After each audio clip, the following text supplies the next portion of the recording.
Mayang buntag mga kapamilya, Father Arnold po mula sa Jesuit Mission District sa Bukidnon. Samahan niyo po muna ako tayo magkapit, pandasal.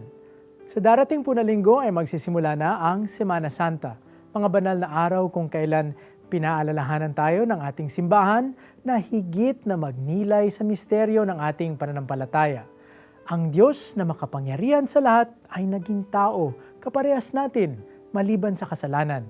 At sa pamagitan ng kanyang pangaral at pag-aalay ng buhay sa krus, tayo ay nailigtas mula sa ating mga kasalanan. Nakita natin ang kapangyarihan ng ating Panginoon sa kanyang lubos at taos na pag-ibig para sa ating lahat. Ang kanyang pag-aalay ay hindi matutumbasan at hindi matatawaran. Kaligtasan ang bunga nito para sa ating lahat. Kung kaya't mamuhay tayo ayon sa naturang katotohanan. Mamuhay din po tayo na handang mag-alay ng ating sarili para sa kabutihan ng ating kapwa, lalong-lalo na ng ating mga kapatid na naghihirap at nagdurusa. Sa papalapit po na eleksyon, baka pwede din po nating gamiting batayan ang naturang katotohanan. Handa ba ang mga pinunong ating iahalal na mamuhay ng may pag-aalay ng sarili? Harinawa ang mapili nating mga mamumuno ay makasunod sa ipinakitang pag-aalay ni Jesus.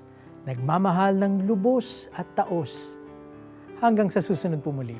Ako po si Father Arnold na nagpapaalalang sa paggising, huwag kalilimutang manalangin.